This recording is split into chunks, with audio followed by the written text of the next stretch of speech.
बलिदान मैंने अभी स्टेज के ऊपर देखा, शायद व्यक्ति पहले पता नहीं था। और ये बलिदान जो है आपका लोग भी देखने लग रहे हैं, कैसे कुछ पाने के लिए कुछ खोना पड़ा है। तो सारी जो माताएं हैं वो भी समझ सकते हैं कि यो इतना खोना मेरे लिए शायद एक बड़ी बात नहीं है।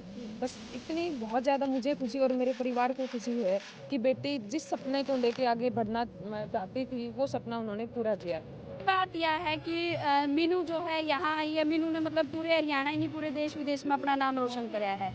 क्या कहना चाहोगे, कैसे अस्सी के बालाजी धाम से जुड़े थे आप, कैसे मतलब विचार कैसे आया कि इस धाम के अंदर चलना चाहिए? इसकी वीडियो देखा था। हाँ कि माएँ जो मतलब सिर्फ एक घर तक सीमित रखते हैं बेटियों में से, तने तो सिर्फ पढ़ाई लिखाई थोड़ी मोटी करनी हवा करके तने जहाँ तो अगले करे था, थोड़ा जाके घर पे करना है, कोई काम नहीं है वो करना है। माँ तो अभी भी कह देती थी कि वही करना तो चूल्हा चौका ही है लड़कियों को। इस बात में मेरी जो मौसी जी हैं, मतलब मौसी कम और मैं माँ मान सकती हूँ। हाँ जी, तो इन्होंने मेरी बैकबोन बन के हमेशा मेरा सपोर्ट किया है। सर जी लेकिन एक ऐसी हस्ती आज अस्सी के श्री बालाजी धाम में पहुंची है जिसकी शायद मैं ये कहूँ कि पूरा हरियाणा नहीं पूरा देश विदेश तक जाना है। मीनू काली रामना मेरे साथ में है, इनसे बातचीत करेंगे। नमस्कार जी।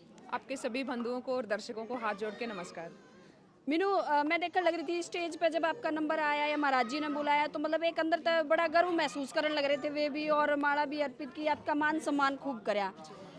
बहुत सारी लड़कियां ऐसी वहाँ बैठी थी नीचे जो मतलब ये सोचने लग रही थी कि शायद हम भी मीनू की तरह बन सका, तो ऐसी लड़कियां ने क्या कहना चाहोगे जो घर के अंदर ही रह जाए? देखो, बहुत बार हम सोचते हैं कि हमारे पास प्रॉपर संसाधन नहीं होते और उनकी डेफिशिएंसी में क्या करते हैं, हम दोष देते हैं अपने पेरेंट्स को, इवन कि खुद को भी दोष देते हैं कि मेरे पास ये वाली चीज़ नहीं है तो मैं कैसे पढूं, मेरे पास ये वाला ग्राउंड नहीं है, सिंथेटिक ग्राउंड नहीं है, मैं कैसे गेम करूं आगे। उन सबसे ऊपर उठकर जो हमारी एक चीज़ है वो हमारा जुनून, जज्बा, हौसला। अगर इन चीज़ों पे हम काम करेंगे तो कहीं पे भी कोई भी चीज़ आगे नहीं आएगी। चाहे वो पैसे का अभाव है, चाहे वो संसाधनों का अभाव है, कुछ भी आगे नहीं आएगा। बस हौसला होना चाहिए अपने देश के लिए कुछ कर गुजरने का। क्या कह रहा है, हर चीज जो है बलिदान मांगा है, और आपका बलिदान मैंने अभी स्टेज के ऊपर देखा, शायद व्यक्ति पहले पता नहीं था। और ये बलिदान जो है आपका आज लोग भी देखने लग रहे हैं, कैसे किए कुछ हुए? लोकल लैंग्वेज में क्या करना है कि कुछ खोने के लिए कुछ पाने के लिए कुछ खोना पड़ा है। बिल्कुल। तो सारी जो माताएं हैं वो भी समझ सके हैं कि यो इतना खोना मेरे लिए शायद एक बड़ी बात नहीं है।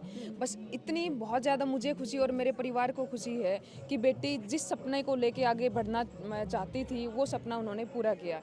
मेरा एक छोटा सा ड्रीम था बचपन में ही कि जैसे आज मेरे को अपने पिताजी के नाम से, अपने हाउस नंबर के नाम से जाना जा रहा है, एक दिन मैं ऐसा लेके आऊँगी कि मेरे नाम से मेरे परिवार को ही नहीं अपितु मेरे हरियाणा को और मेरे देश को जाना जाए। और वो चीज़ आपने करके भी दिखाई है। अस्सी के बालाजी धाम के अंदर कैसे मतलब कैसे परिचय हुआ, कैसे आप पहुँचे? ये मम्मा जी की श्रद्धा थी कि मैं वहाँ आऊँ। हालांकि मेरे को बहुत लंबे टाइम से ये बोल रहे थे कि चलना चाहिए। तो मुझे आज लगा कि ठीक है, अगर मम्मा की खुशी इसमें है तो मेरे को भी जाना चाहिए, क्योंकि मेरे लिए है ना, मेरे पेरेंट्स की खुशी सबसे बढ़ के है। आंटी आप दूर खड़े हो, आ जाओ एक बार, आ जाओ एक बार। माला बोच रखी हाथ में। बड़ी बात यह है कि मीनू जो है यहाँ आई है, मीनू ने मतलब पूरे हरियाणा ही नहीं पूरे देश विदेश में अपना नाम रोशन कराया है। क्या कहना चाहोगे, कैसे अस्सी के बालाजी धाम तो जुड़े थे आप, कैसे मतलब विचार कैसे आया कि इस धाम के अंदर चलना चाहिए? इसकी वीडियो देखा करते हुए वीडियो देखा करते हैं। हाँ, हमने वीडियो देख के अच्छा लगा नहीं। अच्छा। फिर मैं तो बहुत बढ़िया बात बतावा है, अच्छी बात सुन खातर आए थे हमें तो। अच्छा। हाँ, फिर नंबर आ गया, एक दिन आ गए थे देखो, गुरु वो जी के कहते हैं ना, पास। मन की शांति कहीं पे भी हो, तो मम्मी के और मौसी के मन ये की भी शांति मतलब शायद तो मेरे भी को इतना यहाँ दिखाया देखने को ना। मिली। और मुझे भी अच्छा लगा काफ़ी इनके साथ बैठ के, इनके साथ मुझे टाइम स्पेंड करने का भी मौका मिला। हाँ जी। तो आंटी क्या कहना चाहोगे, वो ऐसी लड़कियां की माएँ जो मतलब सिर्फ एक घर तक सीमित रख दे हैं बेटियां ने भी, तने तो सिर्फ पढ़ाई लिखाई थोड़ी मोटी करनी हवा करके तने जाना तो अगले घर है, उड़ जाके घर का ये करना है, रसोई सामनी है, वो करना है, उन्हें क्या कहना चाहोगे? इस बात में पहले मैं बताऊंगी, माँ तो अभी भी कह देती थी कि वही करना तो चूल्हा चौका ही है लड़कियों को। इस बात में मेरी जो मौसी जी हैं, मतलब मौसी कम और मैं माँ मान सकती हूँ। हाँ जी, तो इन्होंने मेरी बैकबोन बन के हमेशा मेरा सपोर्ट किया है। कभी ये नहीं माना कि बेटी हैं, बेटों की तरह हमेशा ट्रीट किया है मुझे, और कभी फील ही नहीं होने दिया कि मैं एक लड़की हूँ इस घर की। मौसी के जन्म से पेट से जन्म मैंने नहीं लिया, बट इनके 2 बेटे हैं, ये बेटी मेरे को ही मानते हैं। अच्छा। हाँ जी। और बेटी है जी। अच्छा। तो मेरी चाल किसकी है, मतलब आंटी की ज्यादा चाल है आपकी चाल है? मैं तो गुड़िया की चाल है। नहीं, बॉन्डिंग हम दोनों की ज्यादा है। चाहिए। अच्छा। हाँ, तो आज तो आपने खुश करन आई है मीनू स्पेशल हासी के बालाजी धाम हमने में। खुश करना आई है। अच्छा आंटी क्या मैसेज देना चाहोगे उन मामाती बेटियां का तो दे दिया मीनू ना, आप बताओ अब। ये बेन्यू है कहाँ अभी बेटी करना चाहो हो करवा दो। सूत्री डह करे हैं तो करवाओ उनने। अगला का अगर बिछमाड़ पछला का भी कर तो दो संभाले हैं। चूल्हा चौंका था क्यों बेटियां पे तो किमें करवा ले। ईब तो मैं बातें कोई नहीं जायज सरी क्यों उड़ान लायक री छोरी कड़ा पाछ है। लुकाया कर दी छोरी पैरा गेल वो रोका है स्कूटी है। पापा की पूरी एक कहावत थी कि पैरों से स्कूटी चप्पल उनको नहीं दिलवा दो, ऐसा कुछ सुनने में आया। हालांकि मेरे साथ कभी ऐसा हुआ नहीं, पर अब तो सबको पता ही है कि तो समाज पर आसमान में लड़कियां उड़ रही हैं। पंख उनको पेरेंट्स ने दे दिए, आसमान भगवान ने दे दिया, उड़ने का हौसला हम खुद रख रहे हैं।